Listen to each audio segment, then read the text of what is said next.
subuh Masjid Raya Pondok Indah, berjuang subuh Masjid Raya Pondok Indah. Bismillahirrahmanirrahim. Assalamualaikum warahmatullahi wabarakatuh. Dalam rangka memperingati kemerdekaan kita, mari kita berikan salam perjuangan bangsa Indonesia merdeka. Bismillah, walhamdulillah, wala khawla wala quwata illa billah. Rabbi shrah li sadri wa yassir amri wahlul 'uqdatam min lisani yafqahu qawli. Rabbi zidni ilman warzuqni fahman. Amma ba'du.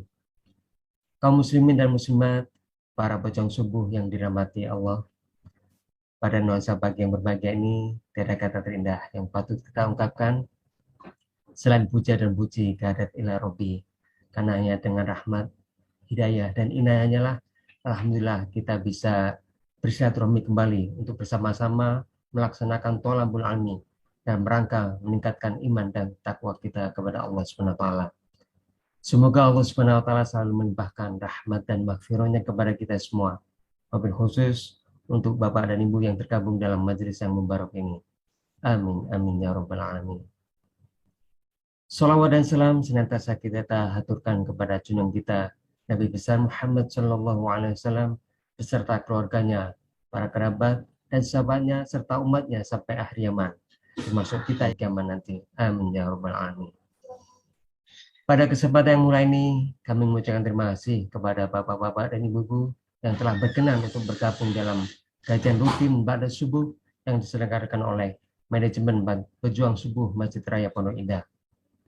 Sebagaimana biasa, sebelum acara dimulai, izinkanlah kami untuk menyampaikan adab atau tata tertib dalam mengikuti kajian online ini. Minta tolong share screen. Salah. Yang pertama, mari kita luruskan niat kita hanya karena Allah. Kita hadirkan hati dan pikiran kita selama kajian berlangsung agar kita mendapat keberkahan dari kajian ini. Kemudian hendaklah kita senantiasa berpakaian sopan dan rapi dalam kajian online ini. Dan bila Bapak dan Ibu terasa mengantuk, kami mohon agar menonaktifkan videonya. Berikutnya, untuk menghindari gangguan suara selama kajian, kami akan menonaktifkan mikrofon selain dari narasumber saja. Selanjutnya, bila Bapak dan Ibu ada pertanyaan, kami mohon untuk menulis pertanyaan lewat chat atau melambaikan tangan atau resen pada saat sesi tanya jawab. Dan yang terakhir, mohon pertanyaan disesuaikan dengan tema kajian hari ini dan disampaikan secara singkat. Jemaah Pejuang Subuh yang dirahmati Allah, kajian pada hari ini adalah kajian tentang tauhid dengan pokok bahasan hikmah iman kepada takdir, yang insya Allah akan disampaikan oleh guru kita, Bapak Ustadz Dr. M. Faisal Hamdani, MAG. Alhamdulillah beliau sudah berkenan hadir di tengah-tengah kita dalam keadaan sehat walafiat. Assalamualaikum Ustadz. Waalaikumsalam warahmatullahi wabarakatuh. Alhamdulillah, senang bisa berjumpa kembali dengan Ustadz.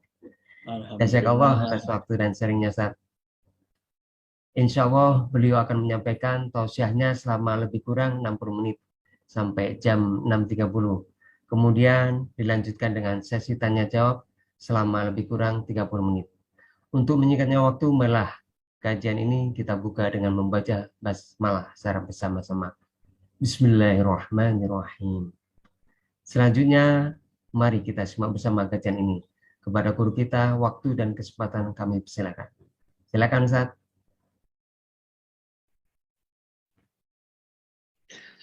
Bismillahirrahmanirrahim. Assalamualaikum warahmatullahi Waalaikumsalam. wabarakatuh.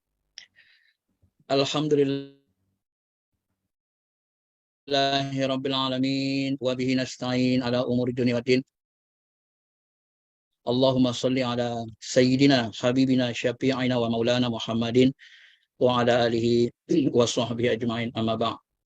Ma'asyiral muslimin, jamaah pejuang subuh Pondok Indah yang dirahmati Allah, yang berasal dari berbagai daerah dan mungkin ada sebagian dari luar negeri. Mudah-mudahan kita semua dirahmati, diberkahi, serta dilindungi Allah Subhanahu wa Ta'ala. Amin, amin ya Rabbal 'Alamin. Pada pagi ini kita akan membahas tentang hikmah iman qada dan qadar. Qada dan qadar ini merupakan rukun iman yang keenam. Tu'minuna bil qadari khairihi wa syarrihi. Kita diwajibkan Allah beriman kepada qada dan qadar, qadar Allah Subhanahu wa Ta'ala, baik qadar itu dalam bentuk yang baik, kebaikan, maupun qadar itu dalam bentuk yang buruk. Karena sebelum terjadi segala sesuatu, menurut Nabi SAW, menurut Allah Subhanahu wa Ta'ala, semuanya sudah ditulis, ditakdirkan. Kataballahu maqadirul al-khalaiq qabla an yakhluqas samawati wal arda bi khamsina alfasana. Allah telah mencatat takdir setiap makhluk sebelum 50.000 tahun diciptakan langit dan bumi.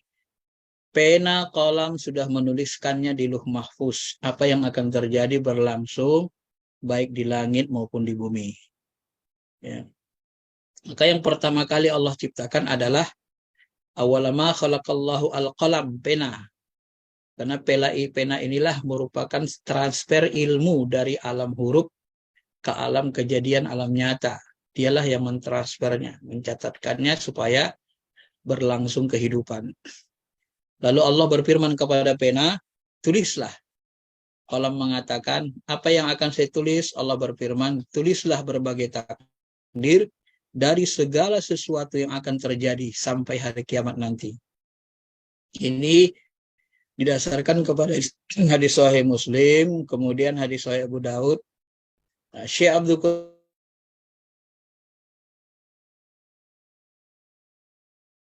Jilani mengatakan, awalama khalaqallahu nuri, awalama khalaqallahu ruhi, awalama khalaqallahu al-aqal, itu sama. Pena, qalam, akal, sumber ilmu, qalam transfer ilmu, kemudian nur Muhammad dengan ruh Muhammad, itu adalah bendanya satu. Nah, jadi yang pertama kali Allah ciptakan adalah pena itu. Karena sumber ilmu di dalam ilmu spiritual Islam itu memang adalah ruhani Nabi kita Muhammad SAW juga. Itu menurut pendapat Syekh Abdul Qadir Jilani. Masyarul muslimin, Bapak Ibu yang dirahmati Allah, adapun memahami qada dan qadar ini sebelum kita mengambil hikmahnya, kita nanti bahasanya lebih fokus kepada hikmahnya ya, karena pengertian ini sudah dibahas. Jadi saya hanya mengulangi sedikit supaya kita bisa memahaminya, masuk kepada hikmahnya. Ya. Qada dan qadar ini, kalau menurut sebahagian ulama, ada yang menyamakan saja dia. Qadar itu hampir sama aja lah. Seperti Hasan bin Ali, Hasan Basri. Kalaupun ada bedanya dikit-dikit aja. Jadi selalu sangat berkaitan, qada dan qadar itu menyatu disebut ulama. Tapi sebahagian lagi ada yang mencoba membedakannya gitu. Antara qada dan qadar. Qada disebut memutuskan, menetapkan, seperti Rorib Al-Asfahani, Profesor Yunar Ilyas menyebut qada itu ketetapan hukum. Ya, bisa juga nanti kehendak Allah dalam Al-Quran, dalam ayat Quran disebut qada itu lebih kepada kehendak Allah. Sedangkan qadar adalah arti dasarnya perenungan dan pemikiran. Ini arti dasarnya dalam menyamakan sesuatu atau terjadinya sesuatu. Seperti disebut Umar Sulaiman As-Saghar. Jadi Bapak Ibu yang dirahmati Allah, makanya nanti terjadi tumpang tindih antara memahami qada dan qadar ini termasuk takdir. Tapi di sini saya akan mencoba mengambil benang merahnya supaya enak dipahami saja gitu ya, supaya lebih gampang dipahami. Kita ambil benang merahnya, perbedaannya sedikit, walaupun pada dasarnya nanti sebagian ulama ya tadi seperti tadi ada yang menyamakannya aja gitu kan, tak terlalu ambil pusing antara qadar dan qadar ini. Nah kalau kita mau membedakannya, kita ambil dari akar maknanya. Qada itu sebenarnya lebih kepada ketetapan zaman ajali ya, atau rencana Tuhan. Nah, bisa diartikan seperti rencana. Inilah ketetapan Tuhan adalah rencana. Kadang-kadang qada itu juga kita pahami seperti peta jalan hidup. jadi jalan hidup manusia ini kan ada petanya. Kayak peta kota Jakarta. Jakarta ini ada petanya. Kalau kita jalannya, kalau saya misalnya dari BSD, nanti tol BSD kalau kita ke arah kiri nanti tembusnya nanti bisa ke Jakarta Barat, ya, bisa ke Tomang Raya. Tapi kalau saya nanti beloknya ke kanan, itu bisa nanti ke Pondok Indah, ya bisa ke Blok M. Kalau saya ke kanan terus aja, itu nanti bisa nanti larinya ke Taman Mini. Jadi peta jalan, peta Jakarta itu, jadi peta kehidupan. Jadi orang yang baik itu dia jalannya ke baik-baik ke surga. Ya, jadi bisa kita ke Pondok Indah bisa banyak banget jalan, bisa dari jalan tol keluar Pondok Pinang, bisa dari Ciputat nanti jalan Insinyur Juanda, tembusnya Pondok Indah lagi, ya bisa orang yang dari Taman Mini nanti balik lagi gitu kan. Jadi ini seperti peta, peta jalan kehidupan. Ini kalau kita coba mengambil benang-benang merahnya ya, perbedaan-perbedaan sedikit antara kodo. Kalau qadar itu secara bahasa dia ukuran. Jadi ketika kodo itu dilaksanakan dia ada ukurannya. Nah, yang perlu kita pahami secara baik, kalau kodo itu adalah rencana ketetapan zaman ajali, sedangkan takdir itu adalah terlaksananya kodo, pelaksanaannya, realisasi dari ketetapan Allah. Itulah yang disebut dengan takdir. Jadi kata ulama kontemporer sekarang, sebahagian kita ada yang salah paham. Salah pahamnya di mana? Belum terjadi sudah kita katakan, itu takdir Allah. Belum bisa. Sesuatu yang sudah terjadi, itulah yang disebut takdir. Kalau belum terjadi, itu namanya masih kodo. Jadi kalau sudah terjadi baru takdir. Kalau belum, enggak. Itu belum takdir, itu masih kodo namanya. Maka nanti kode-kode takdir ini dipengaruhi kalau dia yang mu'alak nanti, yang terkait, yang bisa direncanakan, yang bisa dirubah, itu sangat terkait dengan kasab, usaha, ikhtiar, pilihan bebas. Ya, sangat terkait dia, Pak. Makna penjelasan ini kita nanti temukan dalam Quran, misalnya kata qada wa qada rabbuka alla ta'budu illa iyyahu wa bil walidaini ihsana, dan Tuhanmu telah memerintahkan, menetapkan, mewajibkan. Nah, jadi kata qada di sini menetapkan, ketetapan atau memerintahkan ya. Dalam ayat lain misalnya disebut Allah lagi fala wa rabbika la yu'minuna hatta yuhaqqimuka fima syajara bainahum, dan seterusnya sampai disebut Allah harajam mimma qadaita wa yusallimu taslima ya, sampai tidak ada keberatan kita terhadap putusan qadaita, sampai keputusan Nabi itu tidak berat dilaksanakan oleh orang beriman. Ini makna kodo penggunaan Al-Quran. Jadi kodo itu lebih kepada bisa kodo idza qada amran fa innama yaqulu lahu kun fayakun. Apabila Allah kodo ya menginginkan menetapkan sesuatu, maka dia cuma mengatakan kum fayakun, jadilah. Jadi kodo itu lebih kepada hendak menetapkan ya putusan, tapi putusan itu belum tentu dilaksanakan secara penuh.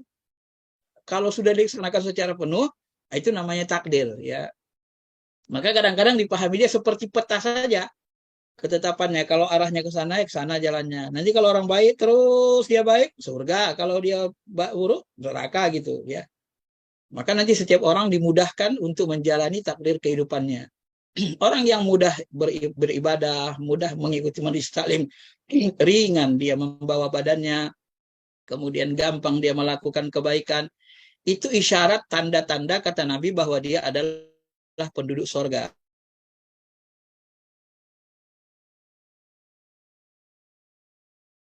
Tapi kalau orang dimudahkan, murah sekali. Tapi buat jahat itu sesuatu yang gampang bagi dia. Seolah-olah seperti gampang. Maka kata Nabi setiap orang itu dimudahkan Tuhan untuk apa dia diciptakan gitu. Maksudnya apa? Ya.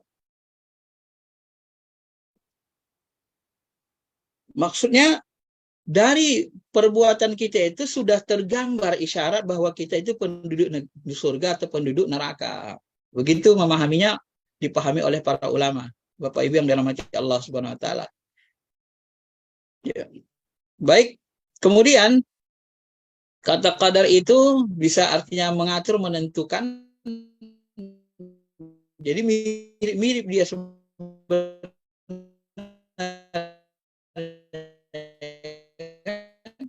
Ya. wa qaddara fiha arba'ati ayyam. Ya, kami menentukan bagi penghuninya 4 masa yang cukup untuk kebutuhan mereka yang memerlukan. Ini ketika Allah bicara tentang dia ciptakan pada bumi gunung makanan bagi penghuninya dalam 4 masa yang cukup. Nah, ini ketika Allah bicara tentang penciptaan gunung-gunung dan seterusnya. Kadang juga faqaddarna panikmal qadirun. Nah, lalu kami tentukan. Jadi qadaro di sini menentukan gitu. Mendekat-dekati saja itu keputusan ketetapan zaman ajali. Kadar itu ukuran ketentuannya itu atau sebagai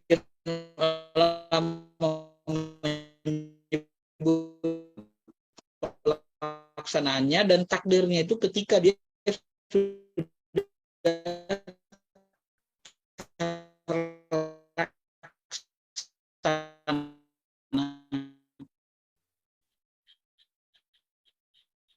barulah nanti disebut dengan takdir. Bagi para masing betul ya. Ini ayat-ayatnya. Dan takdir itu juga lebih kepada ukuran. Kalau di sini disebut di ayat Quran, alladzi lahu mulkus samawati wal ardi walam yattakhidz walada wa in faqaddarnahu taqdira. Yang memiliki langit dan bumi, tidak mempunyai anak, tidak ada sekutu baginya dalam kekuasaannya, dan dia menciptakan segala faqaddarahu, dia menetapkan ukurannya takdiro, dengan tepat, dengan ukuran yang pas untuk dilaksanakan. Nah, ini kalau kita ambil kata qada, qadar dengan kata takdir di dalam ayat-ayat Quran. Bapak Ibu yang dirahmati Allah Subhanahu wa taala. Maka kalau takdir ini dia sudah terjadi, kita tidak boleh menyesali. Berbeda dengan kodo dia belum terjadi. Nah, misalnya kita sudah mendapat musibah.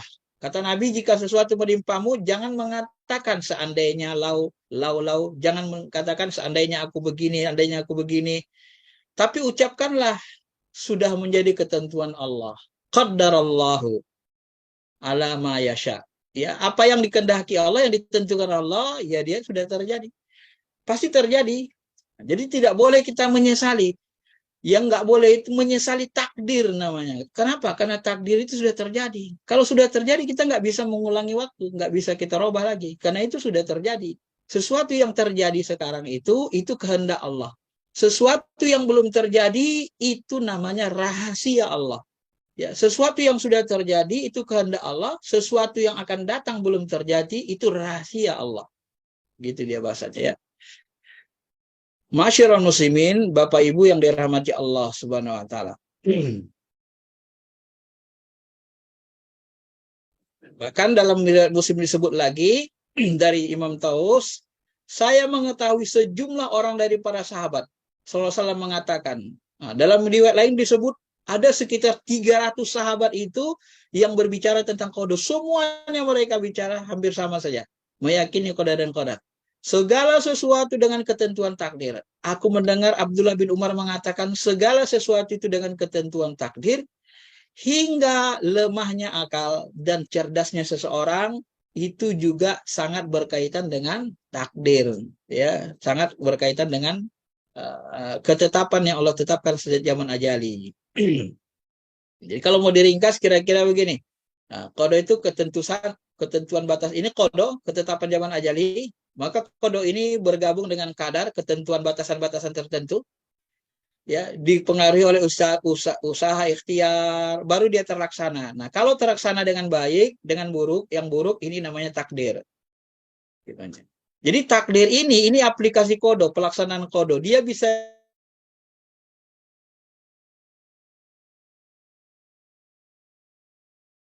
dipengaruhi cita-cita, keinginan, niat. Bisa dipengaruhi qada, ketetapan zaman ajali, bisa dipengaruhi dengan oleh ikhtiar, pilihan-pilihan bebas kita yang banyak, sebab akibat, karena ini hukum sebab akibat. Bisa dipengaruhi usaha, kasab, ya sebab akibat dua, ini sebab akibat. Kita milih jalan seperti peta tadi, kita milih jalan kemana kita pilih, misalnya kita pilih jalan ke Taman Mini nanti tembusnya. Kalau pilih jalan Pondok Indah, keluar tol Pondok Indah terusnya gitu. Dan usaha, bisa dipengaruhi usaha. Usaha kita kalau kita naik mobil lebih cepat sampai, kalau naik sepeda lama, kalau jalan kaki lebih lama, olahraga gitu kan. Bisa dipengaruhi doa. Jadi terjadinya takdir ini banyak yang mempengaruhinya untuk dilaksanakan. Maka disitulah kita tidak boleh hanya mengandalkan berputus asa, tidak boleh ya hanya mengandalkan kode ketetapan Allah, karena dia dipengaruhi oleh ini banyak doa juga pengaruh. Maka nanti disebut doa itu bagian dari takdir. Kenapa? Karena dia unsur untuk melaksanakan, mengaplikasikan takdir kita sendiri, gitu ya. Dan doa ini salah satu yang bisa menolak merubah qada. La yaruddul qada illa doa, kata Nabi. Tidak ada yang bisa menolak qada kecuali doa. Itu rahasia Allah. Ya. Jadi kalau kita sudah ditetapkan menjadi orang durhaka misalnya, lalu kita berdoa mohon menjadi orang taat, terus kita menangis, qada ini bisa dirubah. Maka dalam Al-Quran nanti Allah katakan kan, ya, apa Allah katakan? Yamhullahu ma yasha wa yusbitu 'indahu ummul kitab. Allah berhak menghapus apa yang dia kehendaki. Jadi qada itu bisa dihapusnya. Wa yusbitu, dan dia tetapkan yang lain. Menetapkan apa yang dia kehendaki, dan di sisinya lah terdapat ummul kitab, Lauh Mahfuz. Karena dia yang punya itu. Inilah yang disebut nanti istilah qada mu'allaq. Bisa diusahakan, ya. Jadi takdir itu nanti ada yang mu'alaf, terikat atau berubah dengan usaha, ada yang mubram, yang sudah pasti terlaksana, nggak bisa dirubah lagi. Takdir mubram itu kalau Buya Hamka dia tulis dalam bukunya, dia ungkapkan ayat ini. Apa man haqqa alaihi kalimatul azab, apa anta tunqidhu man finnar. Apakah engkau Muhammad hendak mengubah nasib orang-orang yang sudah dipastikan mendapat azab? Apakah engkau akan menyelamatkan orang yang berada dalam neraka? Jadi beliau mengatakan haqqo itu adalah haqqo alaihi. Sudah ditetapkan bagi mereka azab. Macam mana merubahnya lagi? Apakah Muhammad mau mengubah nasib mereka? Durhaka, orang-orang durhaka itu. Tidak bisa lagi. Memang mereka sudah tertutup hatinya kan. Khatamallahu ala qulubihim. Dan seterusnya. Ini takdir yang mubram. Ya. Bapak Ibu yang dirahmati Allah Subhanahu wa taala, dalam memahami takdir ini kita tidak boleh ekstrim seperti Qadariyah, karena dia beranggapan usaha manusia itulah yang menentukan segalanya. Ini orang asbab yang akalnya kelewatan, ya. Kelewat ke kanan. Tidak boleh Jabariyah ini kelewat ke kiri, semuanya diserahkan ke Allah. Sebagaimana kita sebut tadi, terlaksananya takdir ini banyak yang mempengaruhinya. Sehingga kita tidak boleh berdiam diri pada qada. Seperti orang Jabariyah, udahlah, udah takdir Allah, tak ada lagi usaha. Berdosa kita kan. Kemudian nggak boleh juga kita mengatakan, oh ini karena usahaku, kalau nggak usahaku nggak akan berhasil. Nggak boleh juga, karena sudah ditetapkan Allahnya itu. Ya, karena di sana ada peran Allah. Nanti kita menjadi sombong. Nanti kita bongkar hikmahnya dari memahami qada dan qadar ini. Baik Bapak Ibu yang dirahmati Allah Subhanahu wa taala. Maka Nabi SAW itu sangat melarang, jangan duduk-duduk dengan orang Qadariyah, orang yang suka mengatakan semuanya ditentukan oleh manusia. Ya, jangan pancing debat, jangan berperkara dengan hakim mereka. Ini diriwayatkan dalam hadits Ahmad, Abu Daud, Hakim dan lainnya. Kemudian hadis tentang Jabariyah, ini termasuk orang-orang yang menyerahkan segala sesuatu kepada Allah. Ya, memang ada satu riwayat di dalam hadis, pernah Ali ketika dibangun Rasul, ya Ali, bangunlah sholat tahajud, kata Nabi. Ali ngantuk berat. Lalu Ali katakan, ya Rasul, ngantuk berat nih. Kalau Allah mau membangunkan aku, niscaya aku akan bangun ini. Saking ngantuknya dia. Nggak mau bangun. Dilihat Rasul agak malas dia bangun. Lalu kata Nabi, memanglah manusia ini banyak sekali apanya ngeyelnya gitu kan. Udah tahu nyari tahajud itu bagus, agak ngeyel dia. Nah, itu pernah ada dalam satu riwayat seperti itu. Tapi saya tidak menelacak apakah hadis itu sahih. Tapi itu untuk memberikan perumpamaan, kita tidak boleh berpaham Jabariyah. Karena Jabariyah ini nanti cenderung kepada pemahaman orang-orang kafir. Bapak Ibu yang dirahmati Allah Subhanahu wa taala. Maka nanti di dalam qada dan qadar ini, memahami qada dan qadar ini, ya di sana sebenarnya ada hal-hal yang penting kita ketahui. Yang pertama, sebenarnya kita harus sadar bahwa ya, ilmu Allah itu meliputi segalanya. Dan alam semesta ini berjalan sesuai dengan hukumnya, ketentuannya. Nggak ada yang bisa keluar dari hukum-hukum Allah. Qadar Allah. Kita punya kekuasaan, tapi ada kadarnya, ada ukurannya. Kita nggak bisa nembus bumi, nggak bisa terbang ke langit jasad kita. Dibatasi Allah. Itu namanya kadar juga. Ya. Jadi kadar itu ukuran. Nggak bisa kita melawan hukum alam, hukum asbab Tuhan. Kecuali Allah yang menghilangkan hukum alam itu.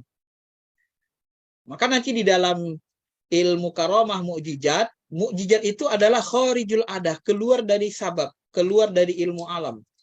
Api membakar, tapi di tangan Nabi Ibrahim, api itu menjadi dingin. Nah, yang bisa merubah api dingin, api panas, itu hanya Allah. Yang bisa merubah api panas menjadi dingin, hanya Allah.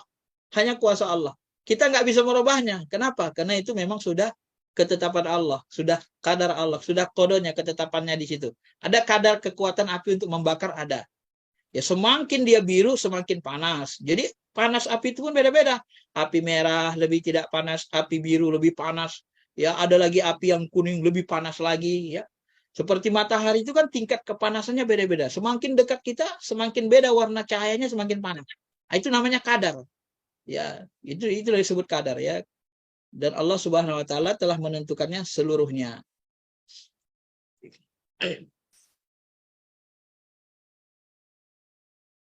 Jadi Bapak Ibu yang dirahmati Allah, kalau kita urai, jadi hikmah kita beriman kepada qada dan qadar ini, yang pertama kita sadar bahwasannya seluruh alam ini bergerak atas ketentuan Allah.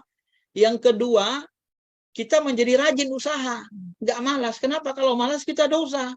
Dan kalau kita malas, kita tidak akan bisa merubah keburukan-keburukan dari malas itu. Karena Allah berfirman, "Innallaha la yughayyiru ma biqaumin hatta yughayyiru ma bi anfusihim." Allah tidak akan mau mengubah keadaan suatu kaum sebelum mereka mengubah keadaan diri mereka sendiri. Kita kan nggak tahu rahasia kodok. Kita ditakdirkan sebagai orang baik, orang sukses, orang gagal atau tidak. Maka karena kita nggak tahu, kata Allah, ya kita harus berusaha. Ya, kita harus berusaha saja. Jangan kita, kalau bahasa kitanya, jangan kita sok-sokan gitu. Kita merasa, oh aku sudah tahu kodok Tuhan, nanti aku bakal gini-gini. Nggak bisa. Tetap berusaha, karena nanti takdir itu sangat berkaitan dengan kasab usaha. Apalagi dia dirahasiakan Allah. Ya, untuk mengetahui takdir itu tidak urusan kita, itu urusan Tuhan, rahasia Tuhan. Urusan kita apa? Kewajiban kita apa? Usaha gitu. Nah, maka kita usaha, nggak bisa tidak gitu. Begitu bahasanya ya.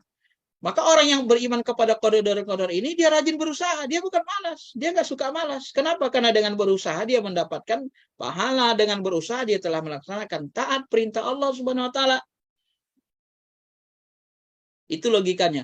Kemudian yang ketiga, ya, kalau kita beriman kepada qada dan qadar, hikmahnya, nanti kita akan selalu bergantung, tawakal dan sangka baik kepada Allah Subhanahu Wa Taala.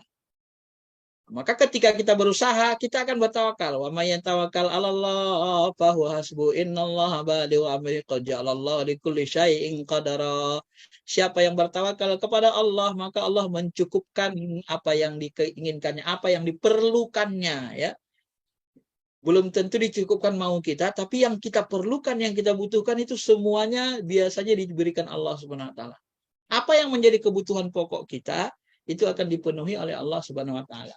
Kalau kita bertawakal kepada Allah.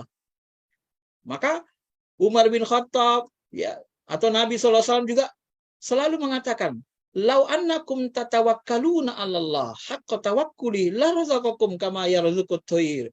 Seandainya kalian benar-benar betul cara tawakalnya kepada Allah, tidak ragu, benar-benar tawakal, kata Nabi, sesungguhnya Allah akan memberikan kalian rezeki sebagaimana burung mendapat rezeki. Burung pergi pada pagi hari dalam keadaan lapar, kembali sore harinya dalam keadaan kenyang. Burungku tuh nggak tahu dia di mana rezekinya, tapi ketika dia pergi, Allah penuhi. Karena dia memang bergantung, binatang itu bergantung kepada Allah. Wa ma min dabbatin illa 'alallahi rizquha. Tidak ada dabbah binatang melata di seluruh bumi ini, di seluruh jagat raya ini, kecuali dalam Allah, dalam tanggungan Allah lah makannya. Dalam tanggungan Allah lah rezekinya. Ada satu riwayat menarik, terlepas riwayat ini sahih atau tidak, ya, di zaman Nabi Sulaiman itu pernah terjadi, dia pingin, saking dia merasa kayanya, saking banyaknya hartanya, Ya, namanya raja menguasai alam jin, alam manusia, alam binatang, bisa dialog dengan binatang, alam tumbuhan, bisa menundukkan tumbuhan, ya, bahkan menundukkan angin. Nah, ini kan luar biasa kekuasaan Nabi Sulaiman. Lalu Nabi Sulaiman mengatakan, ya Allah, aku pingin memberi makan satu makhlukmu yang paling besar di bumi ini. Mau ku traktir dia. Maka kata Allah, baik, kalau kau sanggup, kata Allah, maka didatangkanlah seekor binatang, seekor ikan yang sangat besar. Apakah dia bentuk ikan paus atau ikan apa? Ikan yang sangat besar sekali. Nah, kemudian Sulaiman mengumpulkan makanan-makanan untuk ikan besar itu, dikumpul, disuruh jin pasukan yang mengumpulkan makanan.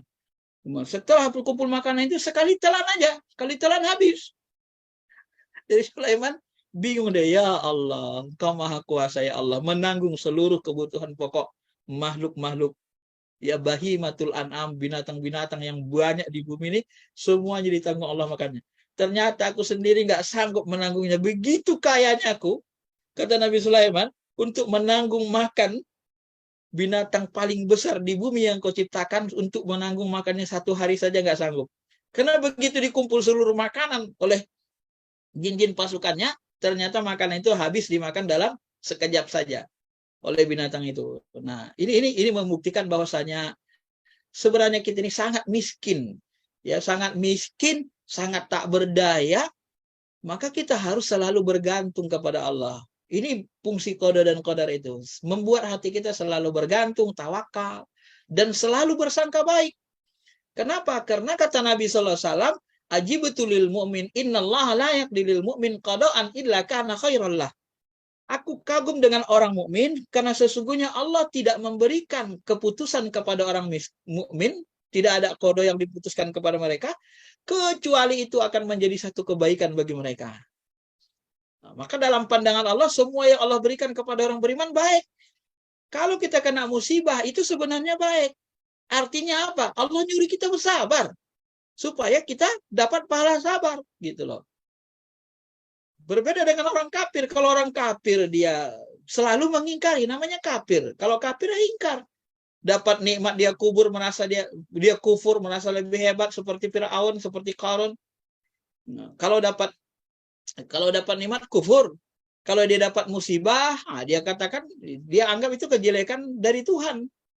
Ya, dapat musibah itulah jeleknya Tuhan. Nah, itu pandangan mereka. Karena mereka tidak beriman kepada Allah Subhanahu wa taala. Tidak ada yang diberikan Allah kepada orang beriman kecuali yang baik. Maka kita harus ana inda abdi zannibi, saya sesuai dengan sangka hambaku. Maka kita harus bisa berprasangka, menciptakan prasangka apapun yang diberikan Allah itu kepada kita, itulah yang terbaik buat diri kita. Itulah yang terbaik buat ukuran diri kita, gitu ya. Termasuk paras wajah kita. Apakah cantik, ganteng, cantiknya sedang sederhana, cantiknya berkurang. Kalau terlalu cantik, mungkin kita nanti tidak kuat membawa fisik kita karena terlalu banyak orang yang mengganggu. Kalau terlalu jelek, mungkin kita tidak sanggup menghadapi hina-hinaan orang, maka dibuat wajah kita lebih sedang. Semua ukuran itu sebenarnya yang terbaik buat ukuran kita. Allah buat kepada kita. Allah sudah sesuaikan dengan ilmunya, ya, bukan dengan ilmu kita, bukan dengan keimanan kita, bukan dengan keinginan kita, tapi dengan ilmunya. Maka kita bersangka baik. Ilmu Allah itu sangat luas, sangat detail, sedetail-detailnya, sangat mengetahui segala-galanya, sehingga kita harus menyerahkan diri kepadanya, mempercayakan diri kita. Maka orang beriman itu sebenarnya adalah orang yang amanah, orang yang dia merasa aman, orang yang dia bersaman kepada Allah, dengan Allah mempercayakan dirinya. Amanah itu kan kalau ditarik dari pastinya menjadi amanah. Amanah itu ya kita mempercayakan diri kita ke Allah. Percaya kita sama Allah. Kita percayakan kehidupan kita kepada Allah. Ketika Allah suruh buat baik, kita buat baik. Ketika dilarang buat buruk, kita jauhi perbuatan buruk. Karena kita percaya sama Allah. Kita amanahkan. Apa maunya Allah, kita ikuti gitu. Nah, itulah namanya orang beriman. Ya. Dan orang muslim itu sebenarnya adalah orang yang salima. Salima itu dia menyerahkan diri kepada Allah. Tidak banyak ngeyelnya gitu ya. Apa yang diperintahkan Allah dilakukannya saja gitu. Ya. Itulah yang disebut dengan salimah, pasrah. Salimah itu berserah diri, pasrah, tunduk. Artinya tunduk, taat, pasrah. Ma'asyiral muslimin, Bapak Ibu yang dirahmati Allah Subhanahu wa taala. Dan hikmah qada dan qadar ini termasuk juga menguji ketaatan kita kepada Allah, kepatuhan kita. Ya, ini salah satu bentuk rahasianya. Disebutkan dalam satu hadis, ya sebahagian sahabat pernah terjadi sahabat itu berdebat, ya. Mereka debat tentang masalah takdir. Begitu Nabi dengar sahabat berdebat tentang takdir, wajah beliau merah. Wah, seolah-olah biji mata beliau itu seperti delima yang terbelah di keningnya. Lalu apa dikatakan Nabi SAW? Abi hadza umirtum, ambi hadza arsaltu ilaikum. Abi hadza umirtum, apakah untuk membahas takdir ini aku diutus? Apakah seperti ini yang diperintahkan Allah kepada kalian? Apakah seperti ini yang aku perintahkan kepada kalian? Ambi hadza ursiltu ilaikum. Apa untuk membahas takdir ini aku diutus sebagai nabi? Marah Nabi SAW. Sesungguhnya umat-umat dahulu sebelum kalian binasa karena berselisih tentang perkara ini. Oleh karena itu aku minta kalian jangan berselisih tentang qada dan qadar. Itu rahasia Tuhan. Jangan sok-sok hebat mau mengetahui seluruh rahasia Tuhan. Ya, nggak sanggup akal kalian lemah, nggak bisa kalian cakup, kalian tangkap seluruh ilmu Allah, kalian masukkan ke akal kalian, nggak sanggup. Lemah akal manusia ini. Dalam hadis Ahmad ada lagi sambungannya. Setelah itu Nabi mengatakan, perhatikan saja apa yang diperintahkan kepada kalian. Jangan bertengkar. Perhatikan apa yang diperintahkan Allah. Perhatikan syariat Allah. Nah, kalau diperintahkan Allah usaha, ikuti saja. Dan apa yang dilarang Allah, Allah melarang malas, Allah melarang kita putus asa. Nah, lalu tinggalkan saja. Jangan malas, jangan putus asa. Perhatikan apa yang menjadi urusan kita. Apa yang diperintahkan Allah ke kita. Jangan mau membongkar-bongkar kode-kode rahasia Tuhan, berdebat tentang itu. Bagaimana kita berdebat sesuatu yang kita sendiri tidak tahu? Nah, itu marah Nabi SAW. Ini salah satu hikmahnya ya Bapak Ibu yang dirahmati Allah Subhanahu wa taala. Maka dia sebenarnya menguji ketaatan kita. Kepasrahan kita kepada Allah, ketaatan kita kepada Allah. Itu diuji dengan dirahasiakannya kode dan kode itu kepada kita. Ya. Maka fokus kita adalah kepada apa yang kita tahu, apa yang diperintahkan Allah kepada kita. Jangan fokus kepada kerjanya Allah. Qadar itu kerja Tuhan. Jangan kita mengurusi kerja Tuhan. Yang kita urus, kata Nabi, apa yang diwajibkan Allah kepada kita. Yang kita perhatikan, apa perintah Allah. Hari ini sudah siang jam 8, jam 9. Apa perintah Allah? Salat duha. Apa perintah Allah? Berusaha. Nah, itu kita kerjakan. Nah, jangan kita bermalas-malasan gitu kan. Nah, ini salah satu hikmahnya. Jadi ini yang keempat, menguji ketaatan. Jadi kita diuji Allah.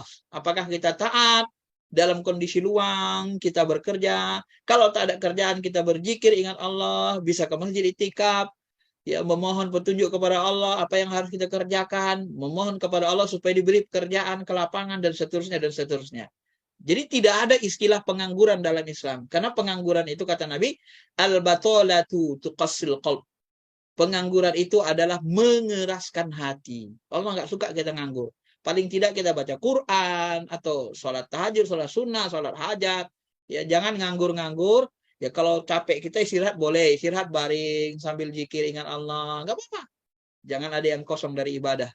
Itulah komitmen hidup kita kan. Inna sholati wa nusuki wa mahyaya wa mamati lillahi rabbil alamin. Sholatku, nusukku, aktivitas hidupku, berdiri, duduk, berbaring, ingat Allah. Aktivitas hidupku, ku persembahkan kepada Rabb sekalian alam. Masyiral muslimin, Bapak Ibu yang dirahmati Allah Subhanahu wa taala. Hikmah yang kelima berikutnya, kalau kita gagal dalam usaha kita, dalam kerja kita, tidak ada istilah putus asa. Kalau kita terjerumus berbuat dosa, tidak ada putus asa. Kita akan meminta ampun, memohon ampun. Ya. Kenapa? Putus asa itu bukan sifat orang beriman. Wala tai'asu min rauhillah innahu la yai'asu min rauhillah illal qaumul kafirun. Jangan kau putus asa dari rahmat Allah. Sesungguhnya tidak ada orang yang putus asa dari rahmat Allah kecuali orang yang kafir. Udahlah, biarin aja lagi itu sudah takdir Allah begitu. Enggak usah lagi kita hadapi, enggak usah lagi, biarkan sajalah begitu. Katanya kan? Putus asa dia. Udah biarin aja lah anak itu jahat nakal, enggak usah lagi diperbaiki. Enggak boleh. Siapa yang bilang itu takdir Allah? Dari mana Anda tahu itu bilang takdir Allah? Kalau sudah terjadi ya, tapi ke depannya akan belum terjadi. Dari mana Anda tahu rahasia bahwa dia akan begitu selamanya? Enggak bisa. Anda harus berusaha terus, jangan urus urusan Allah begitu. Nah, maka tidak ada istilah putus asa dalam Islam ya.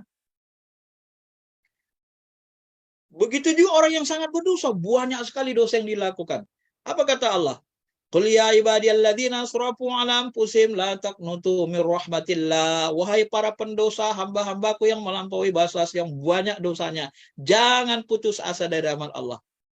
Nggak boleh. Innallaha yaghfiru dzunuba jami'a. Semua dosamu itu akan dihapuskan Allah, walau sebanyak buih di lautan, walau sepenuh langit dan bumi. Jika engkau benar-benar bertobat, memohon ampun, pasti Allah hapuskan. Maka tidak ada istilah putus asa bagi orang beriman yang mengetahui, yang mengimani qada dan qadar. Kemudian juga, nah, ini hadis tadi yang panjang, ini saya sempurnakan. Maka kalau orang nanti dia kena musibah, dia nggak boleh ngeluh, nggak boleh putus asa. Ya. Maka Nabi mengatakan al-mu'min qawi, orang mukmin itu harus kuat. Wa habbu ilallah minal mu'min. Orang yang mukmin yang kuat lebih disukai Allah daripada orang yang lemah, orang yang suka putus asa. Fi kulli khair, di semua urusan. Ihris ala ma yanfa'uka. Maka kata Nabi, ya, apa kata Nabi? Bersungguh-sungguhlah mendapatkan, memperoleh, berusaha apa yang bermanfaat bagi kehidupanmu. Wasta'in billah, terus menerus minta tolong kepada Allah. Wala ta'jaz, jangan lemah, jangan putus asa. Wa in asobaka syai'un, kalau musibah menimpa dirimu, fala taqul, jangan katakan, lau annani fa'alta kadza wa kadza. Lau anni fa'altu kadza kana kadza wa kadza. Kalau seandainya, aduh, mengeluh dia. Maka mengeluh itu paling nggak suka Allah dan Rasulnya, mengeluh.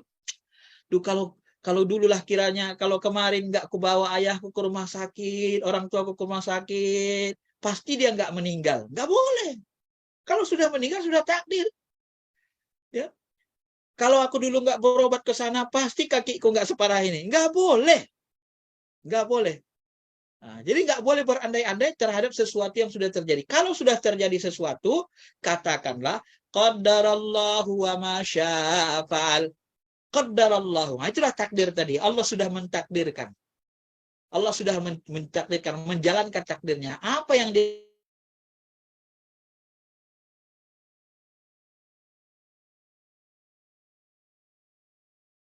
itu adalah membuka pintu setan.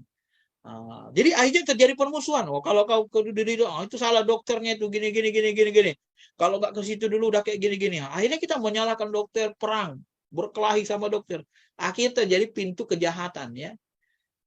Itu macam-macam. Kalau sudah terjadi, sudah hadapi. Istighfar, mohon ampun, itu sudah takdir Allah. Hadapi, atasi gitu. Cari usaha yang lain. Kenapa perkataan-perkataan yang seperti itu, yang putus asa itu perkataan orang musyrik, orang kafir. Nah, di sini saya kutip satu ayat di mana orang musyrik ketika mereka disuruh beriman, apa kata mereka? Wa qalu law syaa ar-rahmanu ma abadana. Jikalau Allah Maha Pemurah, ya, jikalau Allah Maha Pemurah mau menghendaki, tentu kami tidak menyembah malaikat. Orang-orang musyrik mereka nyembah malaikat, ada yang nyembah jin gitu kan. Jadi ketika mereka diajak menyembah Allah, apa kata mereka? Kalau Allah menghendaki, kalau Allah yang Rahman yang Maha Pemurah, kami nggak akan menyembah malaikat itu katanya. Karena Allah yang menghendaki maka kami menyembah malaikat. Ini kan kurang ajar namanya. Ini Jabariyah tadi. Diajak buat baik, ngerengkel ya. Ngerengkel isinya, ngeyel kalau bahasa orang Jawa. Udah tahunya dia nyembah malaikat itu, nyembah jin, nyembah hantu, nyembah setan, nggak boleh, syirik. Ya. Udah tahu, udah dikasih tahu Allahnya ada kenakalnya, bisa jadi ternyata. Ketika diajak, dia malah merengkel. Kalau Allah mau, pasti kami nggak nyembah mereka, katanya pula. Nah ini, nanti kita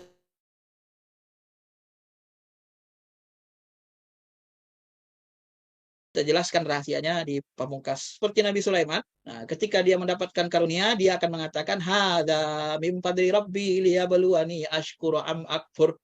Ini adalah karunia Tuhanku untuk menguji diriku, apakah aku bersyukur atau kufur. Nah, inilah yang sikap orang yang terpuji yang diajarkan Allah. Kita mengikuti sikap orang-orang yang taat, yang soleh. Nabi Sulaiman mendapat nikmat. Sehingga sana Ratu Balkis diangkat, ya, diangkat pengikutnya seorang ahli ilmu, dalam sekejap mata langsung hadir di hadapannya. Ya Allah, hada min fadli rabbi, ini karuniamu ya Allah. Kalau nggak karena kekuatanmu, nggak karena pemberianmu, karomah darimu, nggak akan mungkin terjadi. Nah, ini orang beriman. Jadi orang beriman tuh nggak pernah sombong. Dia dapat nikmat nggak sombong karena ada di sana peran besar Allah. Dapat musibah nggak pernah dia putus asa. Nah, itulah hikmah orang-orang yang memahami ilmu qada dan qadar ini. Ya. Kemudian yang ketujuh, selalu berharap ridha Allah, ampunan dan rahmatnya. La yadkhulu ahadikum min amalahul jannah. Seseorang di antara kamu tidak bisa masuk surga karena amal perbuatannya. Ya, dan juga tidak akan masuk neraka karena amal solehnya. Tetapi aku juga begitu kata Nabi. Tetapi kita masuk surga karena rahmat Allah. Jadi orang-orang yang sudah banyak berbuat baik pun dia selalu berharap ridho rahmat Allah. Ya nggak sombong dengan amalannya. Dia tidak merasa amalannya itulah yang paling hebat, pasti masuk surga, orang lain masuk neraka. Enggak. Dia selalu mengharap rahmat Allah Subhanahu wa taala. Belum tentu salat saya bagus seluruhnya, belum tentu diterima seluruhnya, belum tentu dosa-dosa saya diampuni Allah seluruhnya. Saya mohon ampun, entah banyak lagi dosa saya yang belum diampuni yang membuat saya diazab. Nah, jadi dia tetap mawas diri, selalu berharap ridho, ampunan dan rahmat Allah Subhanahu wa taala. Ini bagi orang yang beriman kepada qada dan qadar, ya. Walaupun nanti di dalam Al-Quran orang beriman dan beramal soleh itu akan dimasukkan ke dalam surga, kata Allah. Nah, ini asbabnya, ilmu asbabnya. Tetapi hakikatnya sebenarnya kita masuk surga bukan semata-mata karena amal, tapi karena rahmat kasih sayang Allah. Sebab kalau diukur dengan amal, amal kita tidak cukup untuk membeli surga. Nah, jadi kalau dirangkum, ini dia. Ya, jadi kita hikmah beriman kepada qada dan qadar itu kita ada kesadaran spiritual bahwa Allah yang menentukan segalanya. Tidak ada yang lebih kuasa dari Allah. Tak ada manusia yang bisa menembus langit. Tidak ada yang bisa menembus bumi, naik ke langit. Nggak ada. Semuanya dibatasi Allah. Karena dia yang maha kuasa. Sehingga kemudian kita tidak malas, rajin usaha, ya. Karena usaha itu perintah Allah, selalu bergantung, ya, kepada Allah, bertawakal. Karena kepasrahan kita akan diuji, sangka baik sama Allah karena selalu memberi yang baik, ya. Sehingga kita nanti selalu taat karena kita diuji. Taat apa tidak? Kalau kena musibah, taat enggak? Kalau diberi nikmat, taat enggak? Gitu kan, diuji terus. Kalau gagal, tidak putus asa, tetap sabar. Kalau berhasil, tidak sombong, tetap syukur. Karena Allah lah yang memudahkan kita. Selalu berharap ridho, ampunan, dan terus. Dan pada akhirnya nanti kita akan hidupnya tenang. Tenang dan selalu ikhlas dalam menjalani kehidupan. Ini puncaknya kan, tenang kita kan. Karena kalau sudah dapat ridha Allah, dapat ampunan, kita akan mengalami ketenangan hidup. Ya ayyatuhan nafsul mutmainnah, wahai jiwa yang tenang, kembalilah kepada Allah dengan ridho dan diridhoi. Ini kalau saya rangkum hikmahnya. Nah, kenapa qada dan qadar ini dirahasiakan Allah kepada kita, hikmahnya, hikmah lain, kenapa ini dirahasiakan? Nah, ini dalam sebuah hadis yang panjang disebut. Ya. Nabi SAW pernah bersabda, tidak ada seorang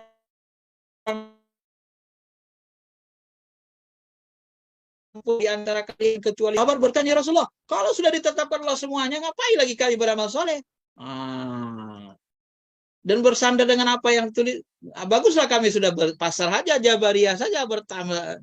Udahlah, namanya udah tentukan Allah semua, katanya kan. Pasar aja lah kami, ya Rasul. Ngapain lagi berusaha, kata sahabat. Maka kalau dikasih tahu Allah takdir kita, ini mohon maaf nih, kita ditakdirkan Allah misalnya masuk surga. Akhirnya kita malas-malasan. Udah tahu kita penduduk surga, akhirnya kita buat jahat terus. Kenapa? Orang udah ditakdirkan penduduk surga. Ya, buat jahat terus buat jahat, nanti di ujung akhir kita baru kita tobat, kemudian kita tobat menjadi orang soleh, baru meninggal, baru masuk surga. Nah, jadi supaya kita jangan semena-mena.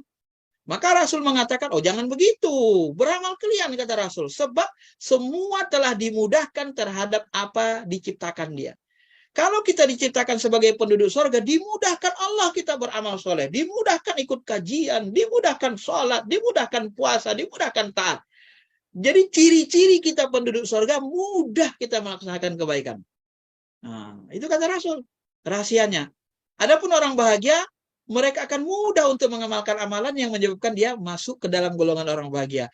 Dan orang celaka mudah dia merasakan mengamalkan amalan yang menyebabkan menjadi orang celaka. Kemudian Nabi SAW mengatakan, ya, membaca firman Allah, adapun orang yang memberikan harta jalan Allah dan bertakwa, fayunassiruhu lil yusra, maka kami berikan dia pahala yang baik dan kami nyiapkan baginya jalan yang mudah. Nah, jadi dimudahkan.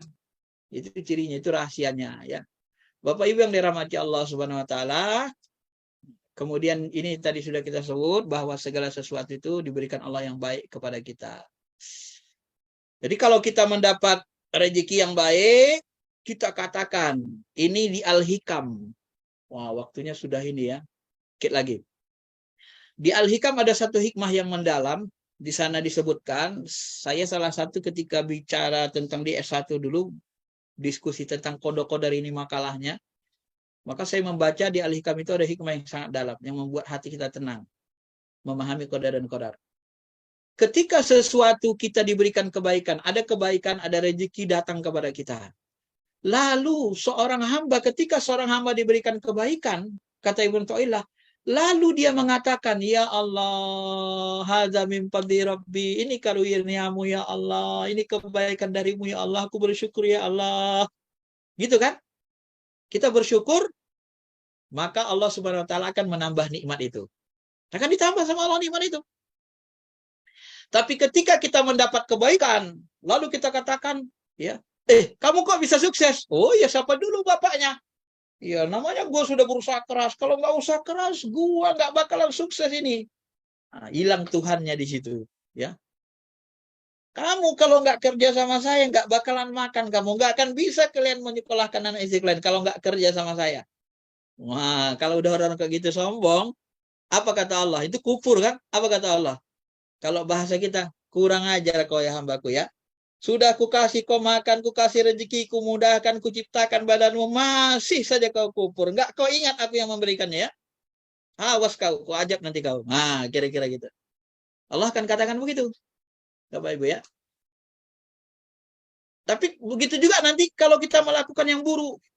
Ditimpa musibah keburukan kita, petaka musibah, berdosa, berbuat dosa. Lalu kita sadari, ya Allah, aku yang salah ya Allah, aku yang lemah ya Allah. Aku enggak mau menentangmu ya Allah, aku buat dosa ini karena kebodohanku ya Allah. Karena aku tidak mampu mengendalikan hawa nafsu ya Allah, karena ngikuti bisikan setan, ampuni aku ya Allah, aku salah ya Allah, aku salah, ampuni ya Allah. Nah, kalau kita katakan keburukan itu dari diri kita mohon ampun kepada Allah, apa jawab Allah kepada kita? Hai hambaku, akulah yang telah mengqada, mentakdirkan engkau berbuat dosa dan kesalahan. Semuanya berjalan berdasarkan takdirku. Tetapi karena engkau minta ampun, karena engkau mengakui kesalahanmu, maka ku ampunilah dirimu. Inilah rahasianya kan di Al-Hikam. Nah, tapi ketika seorang buat dosa, diberikan ajab, dia kufur, dia katakan, ketika dia katakan, kayak orang Jabariyah itu, kamu kenapa mencuri? Ya, bukan aku yang mencuri. Allah yang nyuruh aku mencuri. Yang gerakkan tanganku ini kan Allah. Yang buat aku mencuri Allah, bukan aku. Dia menyandarkan kejahatan dirinya atau musibah itu. Kalau dia ditimpa musibah orang kafir, inilah gara-gara Allah Ta'ala ini. Ngapain kalian beriman ikut Allah Ta'ala, ikut Nabi Muhammad? Makanya kalian kalah perang Uhud. Orang kalian ikuti Muhammad. Orang kalian ikuti Tuhan kalian, kata Allah. Pantas kalian dapat musibah kena ajab. Nah, ini orang kafir, orang kufur. Dia menyandarkan keburukan kepada Allah. Lalu Allah katakan apa? Apa jawab Allah kepada orang yang berkata, berprasangka seperti ini? Hei hambaku, aku kan sudah beri kau akal. Sudah beri kau pengetahuan mana baik, mana buruk. Engkau sudah tahu mencuri itu buruk. Tapi kenapa kau lakukan? Apa kau nggak berakal? Aku kan sudah katakan, mencuri itu buruk. Ya berimpak aja baik. Tapi kau tetap memilih yang buruk. Aku sudah berikan kau akal, sudah berikan pembeda, tapi engkau tetap mendurhakaiku. Maka awas kau, nanti kau akan kuazab lagi dengan azabku. Nah, gitu. Karena dia menyalahkan Tuhan, menyalahkan Allah Subhanahu wa taala. Ini salah satu hikmah untuk memahami qada dan qadar ini Bapak Ibu supaya kita tenang hati kita. Artinya apa? Segala ini dalilnya ya. Jadi artinya apa? Wal khairu kulluhu fi yadaika wasyarru laisa ilaika. Ini Imam Ali. Dalam doa iftitahnya, Imam Ali pernah berdoa, Ya Allah, wal khairu kulluhu fi yadaika. Ya Allah, seluruh kebaikan itu ada pada tanganmu, ada pada kekuasaanmu, dalam pemberianmu. Engkau yang memberikan kebaikan kepada hambamu. Engkaulah pemilik segala kebaikan. Adapun kejelekan tidak bisa disandarkan kepadamu. Itu adalah perbuatan kami. Maka ma'asabaka min musibatin famin nafsik. Apapun musibah yang menimpa dirimu, itu adalah kedosamu, salahmu. Wa ma'asabaka min khairin, apapun kebaikan yang datang kepada dirimu, itu dari rahmat Allah, dari Allah. Maka selalu ulama, para ustadz kita mengatakan, kalau ada yang baik, itu datangnya dari Allah, ambillah Bapak Ibu. Kalau ada yang salah, yang buruk, itu datang dari diri saya, nafsu saya, maka tinggalkanlah. Itu kunci. Ya, jangan sesekali kita menyalahkan Allah Subhanahu wa taala. Allah tidak mau dia disalahkan. Ya, dia hanya membuat kodok ketetapan dan kita diberi akal untuk memilih ikhtiar dan kita sudah diperintah buat baik, dilarang buat dosa, maka urusan kita mengikuti yang baik, urusan kita menjauhi dosa yang dilarang Allah. Jangan kita mengurus urusan Allah. Apa itu urusan Allah? Mengkodo, mengkadar. Ya, kodo dan kodar itu urusan dia, rahasia dia. Jangan kita ngurus. Marah Allah kalau kita mengurusin itu. Ya, yang kita urus adalah mentaati, ngikutin syariat. Ya, karena orang yang mengurus itu adalah ciri-ciri orang kafir, orang musyrik, selalu begitu. Ya, kalau tak kena Allah menghendaki kami nggak nyembah malaikat, katanya. Itu kehendak Tuhan. Kami nyembah berhala ini karena takdir Tuhan, kata orang kafir. Kenapa kalian nyembah berhala? Ya karena takdir Tuhan, katanya. Kan kurang ajar. Kapan pula Allah mengatakan menyuruh kalian menyembah berhala? Kapan Allah perintahkan? Nggak pernah kan? Dari mana kalian tahu itu takdir Allah? Dari mana kalian tahu rahasia Tuhan? Nah, ini makanya ini cara memahami kode dan kodar hikmahnya, ya. Bapak Ibu yang dirahmati Allah Subhanahu wa taala, maka kata ulama di dalam buku, ada buku 3 jilid, buku baru saya lihat kemarin, saya beli di pameran. Ya, ada buku Akidah Salaf dan Ilmu Kalam, ini termasuk saya lihat bagus bukunya, ya. Ini buku Mohon maaf sekedar mengingatkan satu waktunya. Iya, waktunya tinggal 2 menit lagi dan ini yang terakhir. Qada dan qadar ini dirahasiakan Allah, kata beliau, ya. Jadi kita harus punya prinsip karena dirahasiakan Allah. Kenapa dirahasiakan Allah? Karena Allah kasihan dengan akal kita. Akal kita nggak mampu mencerna seluruhnya. Akal ini terbatas memahami, lemah, kata beliau, ya. Makanya banyak ulama melarang membahas mendalam. Nggak usah urus qada dan qadar itu. Ya, urusan kalian itu adalah berusaha mentaati Allah saja, ikutin syariat. Ali bin Abi Thalib, Abdullah bin Mas'ud, Abdullah bin Abbas, Huzaifah, Taus, Ahmad bin Hambal, mereka nggak suka itu. Nabi pun nggak suka. Tadi kan kita sebut, kalau kita membahasnya bertengkar, berkelahi tentang qada dan qadar. Rahasia qada dan qadar ini disembunyikan dan gelap. Nah, maka itu tadi disebut, hadisnya sudah disebut, Nabi marah kepada sahabat yang berdebat tentang qada dan qadar. Ya. Nah, ini yang paling terakhir, doa kita supaya seluruh qada Allah itu menjadi kebaikan bagi kita. Ini salah satu doanya, diajarkan Nabi. Allahumma inni as'aluka minal khairi kulli ajilihi wa ajilihi ma alimtu minhu ma lam a'lam, dan seterusnya. Di ujungnya nanti wa as'aluka an taj'ala kulla qada'in qadaitahu li khair. Nah, ini doanya. Jadi, ya Allah, aku mohon kepadamu semua kebaikan yang disegerakan maupun kebaikan yang ditunda dalam qadamu. Apa yang aku ketahui maupun tidak aku ketahui. Aku mau berlindung kepadamu dari semua keburukan. Baik yang segera ya, ataupun yang ditunda dalam qadamu. Dan di ujung, dan aku memohon kepadamu ya Allah semua qada, semua takdir yang engkau tentukan baik menjadi baik bagiku. Artinya apa? Kalau ada takdir yang kau tentukan, aku dapat musibah, aku bisa bersabar sehingga aku baik bagiku. Kalau ada yang kau ketentukan aku menjadi orang baik, orang soleh, mendapat rezeki dan nikmat, kau jadikan aku orang yang pandai bersyukur sehingga kotak takdir itu baik bagiku. Nah, inilah doanya, ya. Jadi saya sisipkan di sini doanya supaya seluruh qadar Allah ini kita jalani menjadi baik bagi kehidupan kita. Baik, mudah-mudahan bisa dipahami Bapak Ibu. Itu sudah saya rinci dari banyak buku ini, ya. Semalam saya rinci sampai 1:30 baru selesai. Dan 1:30 malam baru kita bisa share kemarin PowerPoint-nya kepada Pak Asril. Silakan kalau ada yang mau bertanya. Ya. Jazakallah Ustaz atas tausiahnya yang mengkaji tentang hikmah iman kepada takdir. Semoga tausiah tadi bisa menjadi hikmah dan menambah hasanah ilmu dan iman kita semua. Amin ya rabbal alamin. Baik, sebagaimana biasa, sebelum kita ikuti sesi tanya jawab, berikut akan kami sampaikan maklumat dari panitia. Kami mohon kepada Ibu Rani untuk membacakan maklumatnya dan dibantu oleh Mas Falah untuk share screen-nya. Silakan Bu Rani. Terima kasih. Assalamualaikum warahmatullahi wabarakatuh. Waalaikumsalam. Bapak Ibu sekalian yang berbahagia, dengan limpahan kasih sayang Allah, kami akan menyampaikan maklumat berisi program kegiatan yang diadakan oleh kami, Komunitas Pejuang Subuh Masjid Raya Pondok Indah. Berikut informasi kajian Ba'da Subuh yang telah kami rangkum hingga 3 hari mendatang. Esok di hari Selasa, mari merapat kita bisa simak kajian tasawuf dengan narasumber Bapak Ustaz Profesor Dr. Nasaruddin Umar MA. Kembali kita diajak untuk menyelami kitab Al-Hikam, kitab berisi hikmah-hikmah yang dituturkan oleh Ibnu Athaillah As-Sakandari. Kita akan membahas bab tentang makrifat Allah tidak ada kaitannya dengan amalmu. Di hari Rabu, 17 Agustus tahun 45, itulah hari kemerdekaan kita. Ya, hari Rabu, kita akan peringati kemerdekaan negara kita tercinta yang ke-77. Kita akan awali hari bersama-sama untuk menyimak paparan dari narasumber kita, yaitu Bapak Ustadz Profesor Dr. M. Kana Sutrisna Surya Dilaga MM MAG MC. Kita akan diajak untuk membahas peran Islam dalam kemerdekaan Negara Kesatuan Republik Indonesia.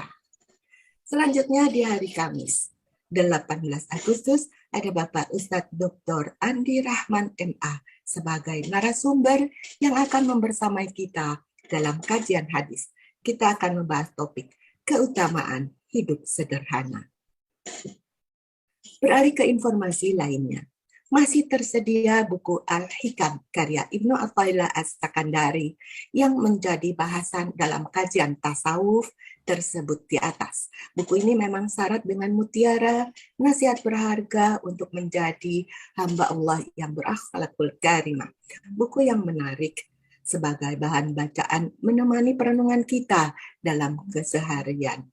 Sehingga buku ini layak untuk dimiliki. Berminat? Harganya Rp175.000. Silakan memesannya dan lakukan pembayaran melalui Bank Syariah Indonesia BSI di account nomor 811-17-30-114 atas nama Komunitas Pejuang Subuh MRPI. Lalu sampaikan pesan melalui WA, ketik dalam format Al-Hikam, nama, nomor HP, dan alamat lengkap pengiriman ke admin kami di nomor 0811 17 30 114 dan lengkapi dengan bukti transfernya. Kami masih tetap membuka kesempatan yang seluas-luasnya bagi Bapak Ibu sekalian yang berkenan untuk berkontribusi dengan zakat, infak, dan sedekah terbaiknya dalam mendukung kegiatan dakwah dan kegiatan sosial yang dilaksanakan oleh kami. Silakan disampaikan melalui Bank Muamalat dengan kode bank 147 di account nomor 30 207238 atas nama Yayasan Pondok Mulia QQ Kemasjidan, dan mohon ditulis angka 7 pada digit terakhir infak dari Bapak Ibu. Seperti contoh yang tertera di layar saat ini. Kami ucapkan terima kasih yang sebesar-besarnya kepada para donatur. Jazakumullahu khairan katsira. Semoga Allah meridhoi dan membalas amal kebaikannya dengan pahala yang berlipat ganda. Amin ya rabbal alamin. Last but not least, sebagai reminder, semua kajian kami dapat disimak kembali melalui YouTube di channel kita Pejuang Subuh Masjid Raya Pondok Indah. Dan jangan lupa di-subscribe ya. Demikian informasi yang dapat kami sampaikan. Terima kasih. Barakallahu fikum. Kami serahkan kembali kendali acara kepada moderator. Silakan Pak Firman. Ya, terima kasih untuk Bu Rani yang telah membacakan maklumat tadi. Mohon maaf, ini ada tambahan maklumat. Kami informasikan kepada jemaah bahwa buku kuliah Aqidah Islam karangan almarhum Bapak Profesor Dr. Zunahar Ilyas LCMA sudah selesai kita bahas. Dan ada info lainnya bahwa insya Allah mulai minggu depan kita akan membahas buku Aqidah Ahlussunnah wal Jamaah karangan Bapak Dr. Ali Jum'ah. Dan buku ini dapat diperoleh di Tokopedia. Ini informasi tambahnya. Baik, kita beranjak ke sesi tanya jawab. Kami mohon Pak Redi atau Mas Falah menampilkan screen pertanyaan.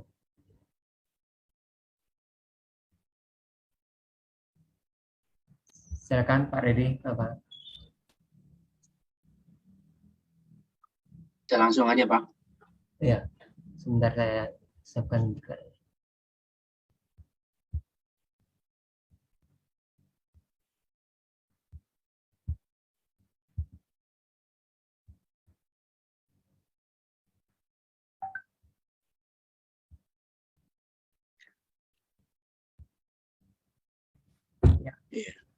Ini langsung dijawab. Pak Ustadz, izin bertanya.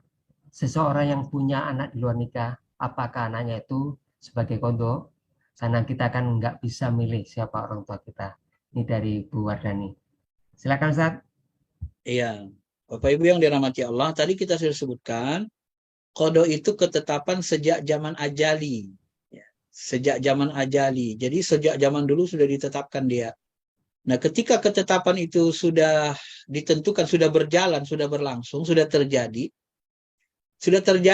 Misalnya, mohon maaf nih, tiba-tiba kita tahu bahwa kita anak di luar nikah gitu kan, anak hasil zina. Kan sudah terjadi. Kalau sudah terjadi, sudah takdir Allah.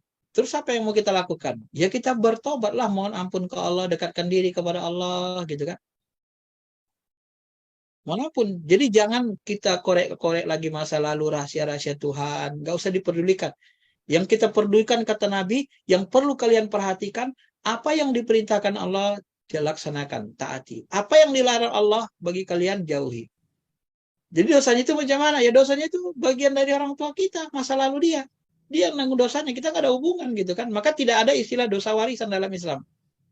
Kita tidak mewarisi dosa orang tua kita. Tidak ada dosa warisan. Begitu Bu ya, sederhananya ringkasnya begitu. Ya, berikutnya. Assalamualaikum Pak Ustadz, izin bertanya. Yang pertama, apakah kalau kita mengambil keputusan untuk resign dari pekerjaan itu takdir Allah? Dan yang kedua, bagaimana bila kita sudah banyak sedekah, zakat, infak, namun silih berganti kita mendapatkan penyakit dengan berganti-ganti penyakit, apakah itu juga takdir Allah? Dari Bu Haja Suryani. Ya, kalau kita mengambil keputusan untuk resign, itu namanya ikhtiar. Kita yang mengambil keputusan, itu namanya ikhtiar kita, pilihan kita, ya. Nah, ketika sudah terjadi bahwa kita sudah resign, sudah terjadi, itu barulah namanya takdir. Jadi sebelum terjadi itu kita diberikan ikhtiar, kebebasan untuk memilih, asab, kemampuan untuk berusaha, kan? Allah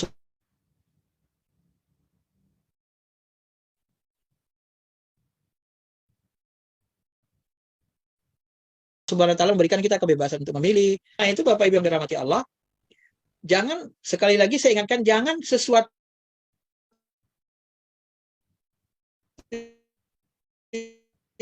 yang belum terjadi kita sebut takdir, nggak boleh. Jadi kita resign dari pekerjaan kita, maka itulah yang disebut dengan takdir.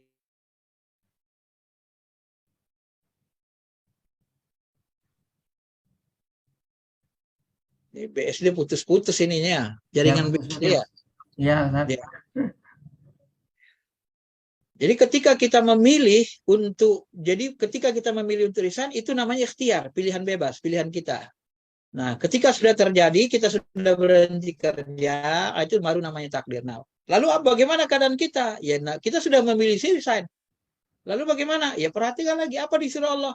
Disuruh Allah mencari kerja yang lain, yang berhalal, yang baik. Ya, carilah kerja yang lain gitu. Karena kita sudah memilih resign dari situ gitu. Nggak kuat kita kerja di situ misalnya. Hati kita sudah tetap. Tapi sebaiknya sebelum kita menetapkan pilihan tadi, kita harus bertawakal. Fa iza azamta patawakal Allah. Katakan dalam hati kita, ya Allah, aku nggak kuat kerja di situ. Di situ aku disuruh buka aurat. Di situ aku meninggalkan sholat. Nggak bisa jaga sholat. Di situ aku sangat jauh darimu. Aku mau resign ya Allah. Berikan aku pekerjaan yang lebih baik dari ini ya Rabb. Nah, begitu kita dapat lamaran kerjaan lebih baik diterima. Resign kita. Bismillahi tawakkaltu ala Allah. Aku bertawakal kepadamu ya Allah. Faiza azamta, apabila kau sudah azam, sudah bertekad, sudah putus keputusanmu, maka bertawakallah kepada Allah. Jadi tawakal itu Bapak Ibu di awal perbuatan dan di akhir. Jangan kita pahami tawakal itu di akhir saja. Tidak begitu. Di awal itu tawakal juga kita. Serahkan diri kita kepada Allah. Itulah makna tawakal yang hakikatnya sebenarnya ya. Jangan di awal kita mau rasa kita yang lebih hebat, kita kerja sendiri. Di akhir udah kedapat musibah, baru tawakal. Bukan begitu. Faiza azamta, apabila engkau sudah berazam, sudah ngambil keputusan, sudah tetap hatimu, azam, tawakal Allah, tawakal kepada Allah gitu. Begitu Pak ya.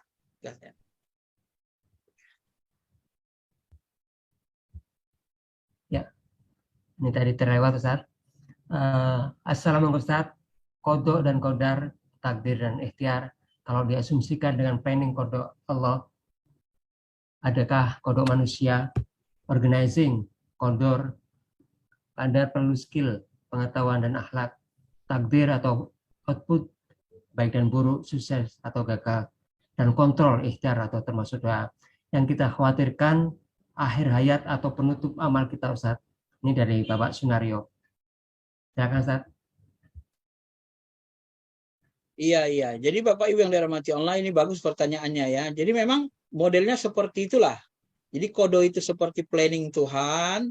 Qadar itu ukurannya, skill kita, kemampuan kita, kecerdasan kita, keahlian kita. Itulah kita gunakan untuk ikhtiar, memilih tadi perbuatan-perbuatan itu. Nanti hasilnya itu barulah takdir. Setelah berhasil atau gagal itu takdir Tuhan. Maka kalau dia gagal, sebenarnya Allah ingin menguji ketaatan kita. Kita baik sangka saja.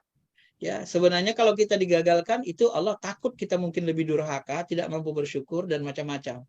Cari saja hikmahnya. Nggak usah kita ngurus kerjaan Tuhan. Yang kita urus kerjaan kita. Kalau kita sukses, ambil hikmahnya, ya Allah, Engkau menolongku, Engkau memberikan aku kecerdasan. Engkau kemarin menunjukiku, Engkau yang memberikan orang cenderung kepadaku, Engkau yang terus. Ya, puji Allah Subhanahu wa taala dengan kesuksesan kita itu, karena Dia berperan penuh di situ sebenarnya. Sangat besar pemberian rahmat Allah dalam kesuksesan kita.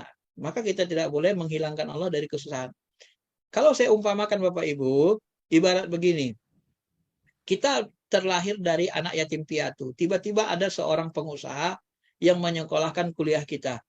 Kuliahlah kita sampai kita menjadi dokter sempurna, dokter penuh, ya, dokter jantung, ahli jantung. Lalu setelah kita jadi dokter jantung ditanya orang, hebat kamu ya bisa sukses. Dulu kan kamu susah, anak yatim piatu. Oh ya siapa dulu? Namanya aku kerja keras, aku berbuat baik begini. Ya. Lalu kita tidak menyebutkan orang yang membantu kita tadi, yang membiayai, memberi beasiswa. Kita merasa diri kita hebat. Iyalah aku berusaha, aku cari sendiri, begini, aku kerja, dapat uang, aku bayarkan uang kuliah. Lalu orang pengusaha tadi, sekalipun tidak kita sebut namanya, kita lupakan dia. Lalu pengusaha itu bilang, oh sombong banget kamu ya. Kamu sudah dari kecil, dari rendah, dari nggak punya saya bantu. Kamu malah nggak ingat sama sekali sama saya. Nah, kita saja sebagai manusia sebenarnya sangat tersinggung dengan perbuatan orang seperti itu. Tidak disyukuri, tidak disebut nama kita. Secara manusiawi kita tersinggung. Walaupun memang secara akhlak, ya kita tidak boleh minta jasa kan, minta balas dari perbuatan baik kita kepada manusia. Tapi secara akhlak itu menyinggung. Nah, kita kan harus berakhlak ke Allah, berakhlak ke manusia. Maka ketika kita menyebut Allah, ya Allah ini kena kelebihanmu, kena keutamaanmu, kena rahmatmu, kena kasih sayangmu, aku bisa sukses. Maka itu jawab Allah tadi dalam Al-Hikam itu. Hai hambaku benar, akulah yang mensukseskan engkau, akulah yang mentakdirkan engkau sukses. Tapi karena engkau bersyukur mengakui peranku di situ, bersyukur kepadaku, maka akan kutambah nikmatku kepadamu. Begitu, selamat kita. Selamat kita dari sombong. Maka itulah yang diperintahkan Tuhan kepada kita. Untuk mensyukuri nikmat, mensyukuri kebaikan. Maka ketika itu diperintahkan Allah, itu yang kita lakukan gitu. Ya. Nah, Jadi pertanyaan itu tadi sudah apa tadi? Lebih mendetailkan. Bagus sekali ya. Jadi memang qadar itu seperti skill itu termasuk ya, bagian dari qadar. Semua bagian doa kita, usaha kita, niat kita, keinginan kita, niat kita itu bagian dari ikhtiar. Maka jalani saja hidup ini dengan yakin, dengan bergantung kepada Allah, laksanakan saja yang diperintahkan Allah, jauh yang dilarangnya. Dan kita tidak perlu mengurus qadar dan qadar. Cukup kita yakini, kita ketahui bahwa semuanya ditentukan oleh Allah Subhanahu wa taala. Cukup, Ustaz. Ya. Jazakallah, Ustaz. Yang berikutnya ada pertanyaan langsung dari Bu Jayanti dari Singapura. Silakan, Bu. Ya, terima kasih Pak. Terima kasih Pak. Assalamualaikum Ustadz. Waalaikumsalam warahmatullahi wabarakatuh. Ustadz, saya ingin bertanya, apakah doa berpengaruh merubah apa yang tertulis untuk manusia sebelum kejadian, dan apakah seseorang muslimah yang sudah menutup aurat lepas itu membuka auratnya, apakah itu juga sudah qada dia, Ustadz? Kasih Ustadz. Iya. Tadi kita sudah jelaskan, Bu, ya, bahwa sesungguhnya salah satu yang berperan dalam menciptakan takdir itu, merealisasikan takdir adalah doa. Sehingga Nabi mengatakan, la yaruddul qada illa doa. Tidak ada yang bisa merubah qada kecuali doa. Jadi doa orang beriman ini bisa merubah sebelum terjadi. Nah, ya. Sebelum terjadi doa itu berperan. Tapi kalau sudah terjadi, nggak bisa lagi. Namanya sudah terjadi kan. Kalau sudah terjadi, sudah tinggal hadapi saja. Kalau musibah sabar, kalau kebaikan bersyukur. Tapi kalau sebelum terjadi, doa berperan. Maka dia antara qada, niat, keinginan, ikhtiar, pilihan itu sama doa itu saling berpadu itu untuk merealisasikan takdir tadi, untuk terciptanya takdir. Nah, saya kasih sebuah riwayat. Riwayat ini riwayat Nabi Musa, cerita Israiliyat. Tapi maknanya bisa kita ambil hikmahnya, tidak bertentangan ya. Walaupun mungkin hadisnya lemah. Satu waktu ada seorang miskin minta doa kepada Nabi Musa. Ya Musa, doakan aku kepada Allah supaya kaya. Ya. Lalu Nabi Musa bermunajat ke Allah, lalu datang petunjuk. Ya Musa, doakan dia supaya kaya. Ya. Nanti dia berikan kekayaan selama 4 tahun. Lalu Nabi Musa mendoakannya, baik Bu, saya akan doakan. Ya, mudah-mudahan kalian diberikan kekayaan. Setelah doakan Nabi Musa, kaya dia. Ketika dia kaya, dia bersyukur, dia bersedekah, berimpak, dia sering menyantuni anak yatim, orang-orang lemah disantuninya. Dalam 4 tahun itu dia selalu bersyukur dan dia selalu memohon kepada Allah Subhanahu wa taala ditambah rezeki, diberkahi rezekinya. Nah, setelah 4 tahun dia masih kaya. 5 tahun masih kaya, 6 tahun datang dia kata Nabi Musa masih kaya. Ya Musa, dulu kan kata Allah aku cuma kaya 4 tahun, tapi ini udah 6 tahun masih kaya, masih banyak hartaku dikasih Allah. Apa kata Nabi Musa? Munajat Nabi Musa, ya Allah, dulu kau bilang cuma 4 tahun dia kaya. Tapi kenapa sudah 6 tahun dia sudah nggak miskin-miskin? Janganlah kau buat malu aku terhadap umatku, kata Nabi Musa. Nah, apa kata Allah Ta'ala? Hai Musa, sesungguhnya sewaktu aku berikan di kekayaan, kutetapkan kukodo selama 4 tahun, dia selalu bersyukur, memohon, meminta, berbuat baik, selalu meminta kepadaku, menangis. Manalah tega aku mencabut kekayaannya. Aku kan maha pengasih penyayang sama hambaku, kata Allah. Nah, itulah yang saya sebut tadi. Yamhullahu ma yasha. Allah itu bisa menghapus yang dia tetapkan. Kodo yang dia tetapkan tadi bisa dihapus, bisa ditukarnya. Allah ma yasha. Ya sekandanya gitu. Maka kalau itu bahasa saya tadi kan, nggak usah kita urusan Tuhan. Kita saja lakukan saja kebaikan. Itu yang disuruh Nabi. Lakukan saja yang diperintahkan Allah. Kalau kita berikan syukur. Kalau mau terus ya minta doa gitu. Ya. Nanti Allah yang akan mengurus segalanya begitu kan. Begitu Bu ya. Ya. Terima kasih Ustaz. Jazakallah. Ya. Jazakallah, Ustaz. Terima kasih Bu Jayanti. Nah, berikutnya pertanyaan dari Bu Dr. Ina Irawati. Silakan Bu Dokter. Assalamualaikum warahmatullahi wabarakatuh. Waalaikumsalam. Waalaikumsalam warahmatullahi wabarakatuh. Pak Ustadz mau bertanya, apakah masuk neraka itu termasuk takdir juga? Karena kenyataannya banyak orang yang awalnya kelihatannya seperti ulama, beriman, tapi di ujung-ujungnya malah ada yang murtad atau meninggal mungkin su'ul khotimah. Tapi ada yang kelihatannya di kehidupannya seolah-olah penjahat gitu. Tapi pas terakhirnya terlihat meninggalnya seperti husnul khotimah, meninggal di masjid, meninggal saat bersujud. Itu bagaimana tuh Pak Ustadz? Mohon penjelasannya. Terima kasih. Ya, silakan Ustaz. Ya, apa yang Ibu tanyakan ini itu sudah ada di dalam hadis Nabi SAW, ya. Sudah ada dalam hadis, kata Nabi, semua sebenarnya sudah ditakdirkan, sudah diputuskan Allah. Nanti akan ada kamu lihat orang-orang yang kelihatan seperti jahirnya alim, baik, tapi ujung-ujungnya masuk neraka. Ada nanti orang yang kelihatan buruk, tapi ujung-ujungnya masuk surga. Nah, itulah salah satu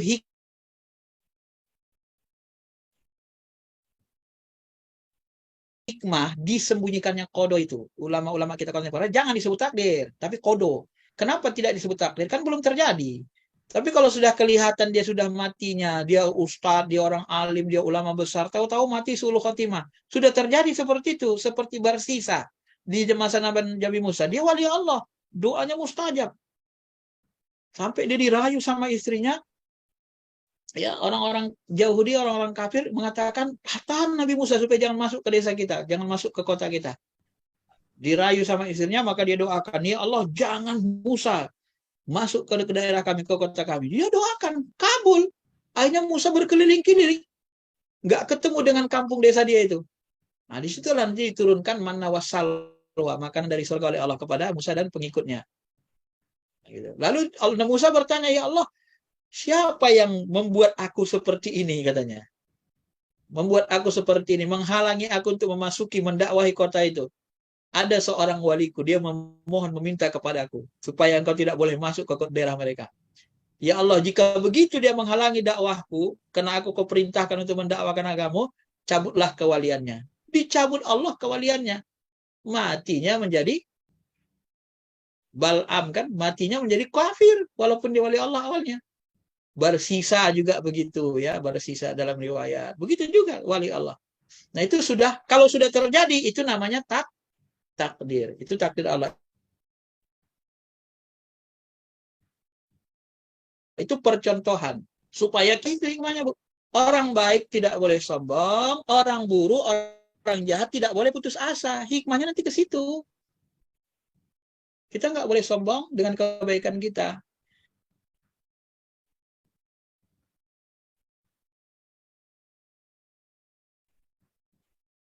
Cukup Ustaz? Ada satu riwayat lagi. Ya, Suka mabuk-mabukan, suka zina. Didatangilah Syekh Al-Qurjilani. Lalu dia katakan kepada Syekh Al-Qurjilani, wahai Syekh, bisa nggak Allah merubah diriku ini menjadi taat ulama besar seperti dirimu, dan merubah dirimu menjadi pendosa seperti diriku? Kata seseorang pemuda ini. Nah, ketika seorang pemuda ini mengatakan begitu, Syekh Abdul Qadir Jilani langsung menangis. Menangis tersyukur, sujud dia di tanah. Ya Allah, ampuni aku, ya Allah, ampuni ya Allah, katanya. Nah, artinya dia ketakutan. Ya nggak ada yang nggak bisa dilakukan Allah, tapi dia takut dengan kata-kata seorang penjahat itu. Dia ketakutan Allah merubah bahwa dirinya menjadi durhaka dan merubah pendurhaka itu menjadi sepertinya seperti ulama. Ketakutan dia sehingga dia minta mohon ampun kepada Allah Subhanahu wa taala. Nah, artinya apa?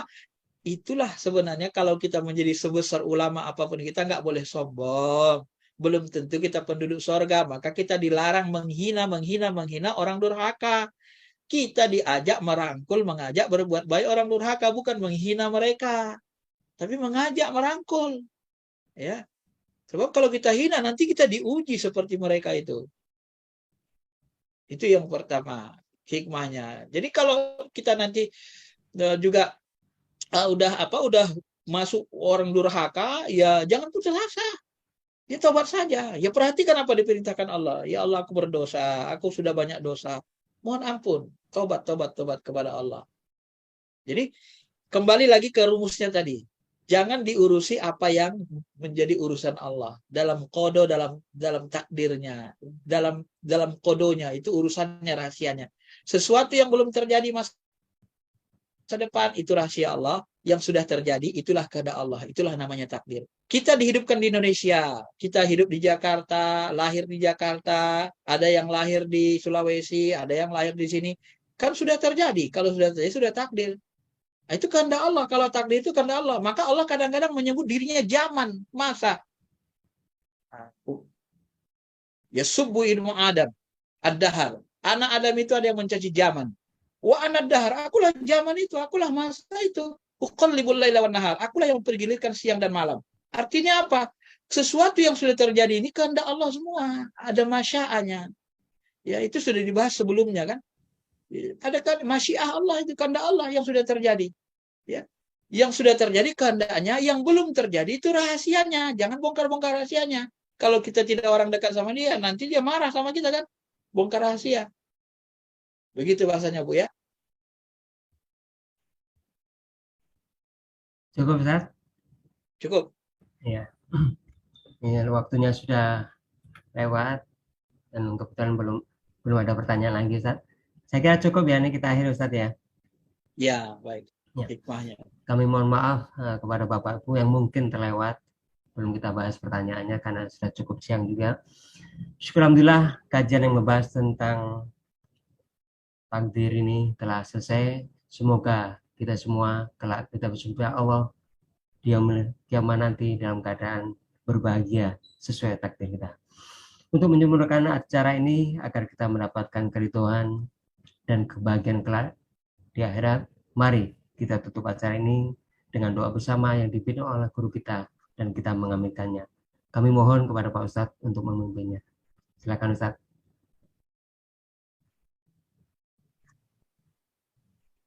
Astaghfirullahaladzim. Alladzi la ilaha illa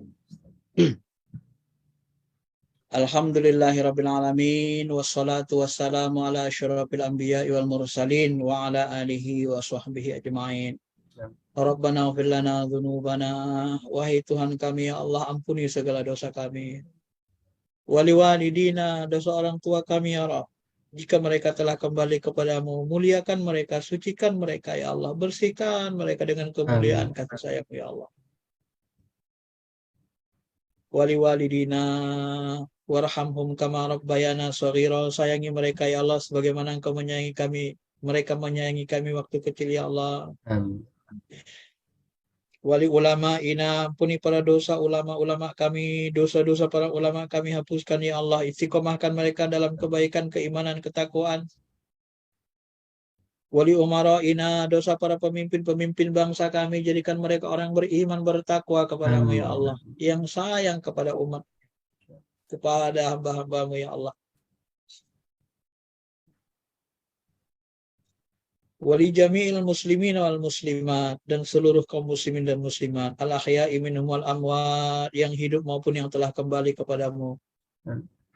Birahmatika ya arhamar rahimin, dengan rahmat dan kasih sayangmu.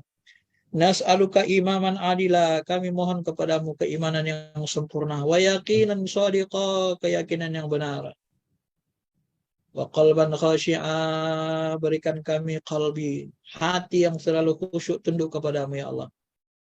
Wa lisanan dzakira, lisan yang selalu berzikir. Wa jasadan sabiran 'alal bala, jasad yang selalu sabar terhadap cobaan dan ujian darimu ya Allah. Qalban syakira, hati yang selalu bersyukur segala nikmat. Wa zaujatan sholihah, jadikan anak, istri, suami kami orang-orang yang soleh, walad dan solihah. Wa rizqa wasi'an kasiran halalan thayyiban mubarakah, berikan kami rezeki yang luas, yang halal, yang kau berkahi ya Allah. Rezeki yang membuat kami semakin taat, semakin dekat kepadamu ya Allah. Ya rasulna ila ta'atika ya rahmar rahimin, mudahkan kami, bantu kami untuk selalu mentaatimu ya Allah. Mudahkan kami, bantu kami ya Allah. A'inna ala dzikrika wa syukrika wa husni ibadatik, bantu kami terus menerus agar kami bisa bersyukur, agar senantiasa mengingatmu, agar senantiasa bagus seluruh amal-amal soleh, amal-amal baik kami ya Rahman ya Rahim.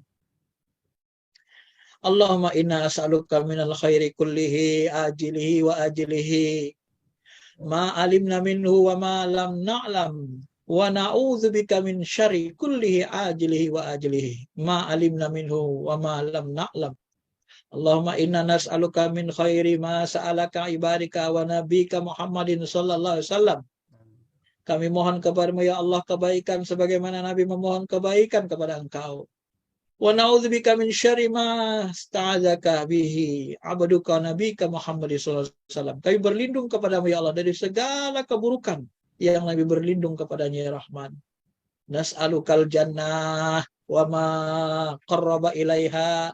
Kami mohon kepadamu ya Allah, masukkan kami ke surga dan seluruh amalan-amalan yang mendekatkan kami kepadanya.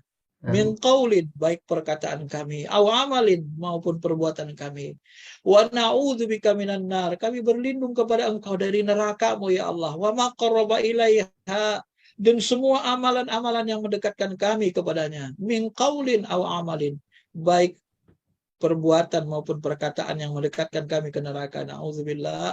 Kami berlindung kepada Engkau ya Allah. Wa nas'aluka an taj'ala kulla qada'in qadaitahu lana khair. Kami mohon kepadamu ya Allah, jadikanlah seluruh ketentuan-ketentuan-Mu ya Allah kepada kami menjadi baik bagi diri kami. Segala musibah yang telah Kau tetapkan, jika itu terjadi kepada kami, jadikan kami orang yang sabar. Amin.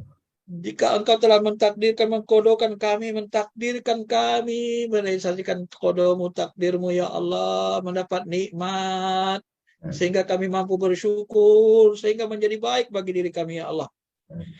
Karena Engkaulah Tuhan kami, Engkaulah yang menciptakan kami, Engkaulah yang menetapkan, menetapkan hidup mati kami bergantung kepada Engkau ya Allah.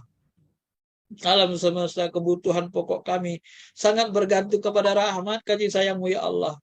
Ma min dabbatin illa 'alallahi rizquha. Tidak ada makhluk melata di bumi ini kecuali Engkaulah yang menyiapkan kebutuhan pokoknya ya Allah. Yakinkan hati kami ya Allah bahwa Engkaulah yang menciptakan segalanya, Engkaulah yang memberikan segala kebaikan ya Allah. Jadikan hati kami hati hamba-Mu yang selalu bersabar dan bersyukur, yang selalu berbaik sangka kepadamu ya Allah, yang selalu mampu menjalani hidup ini dengan sebaik-baiknya. Takdirkan kami agar kami menjadi orang-orang yang beriman, bertakwa, menjadi orang soleh.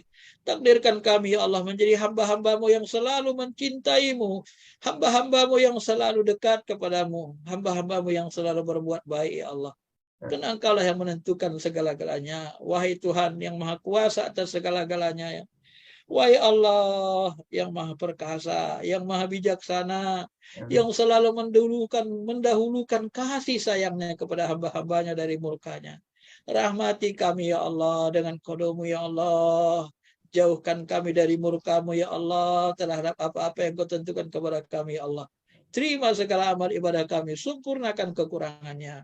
Rabbana atina fid dunya hasanah wa fil akhirati hasanah wa qina adzabannar wa sallallahu ala khairi khalqihi nabiyina Muhammadin wa ala alihi wa sahbihi ajmain walhamdulillahi rabbil alamin. Amin. Amin ya rabbal alamin. Bapak dan Ibu yang dirahmati Allah, demikianlah kajian pada hari ini. Semoga apa yang telah disampaikan oleh guru kita bermanfaat untuk kita semua. Kepada guru kita, kami ucapkan terima kasih. Jazakallahu khairan katsiran. Dan atas nama manajemen Pocong Subuh Masjid Raya Pondok Indah, kami mohon maaf apabila dalam kajian ini terdapat kesalahan maupun kekhilafan. Akhirnya, marilah kajian ini kita tutup dengan membaca doa kafaratul majlis. Subhanakallah wa bihamdika asyhadu an la ilaha illa anta astaghfiruka wa atubu ilaik. Billahi taufiq wal hidayah wa biridha wal inayah. Assalamualaikum warahmatullahi wabarakatuh. Wa huda wa rahman. Allahumma arhamna bil Qur'an waj'alhu lana imaman wa nuran wa huda wa rahman. Allahumma dhakkirna minhu ma nasina wa 'allimna minhu ma jahilna. اللهم ذكرنا منه ما نسينا وعلمنا منه ما جهلنا وارزقنا تلاوته آناء الليل وأطراف النهار واجعله لنا حجة يا رب العالمين.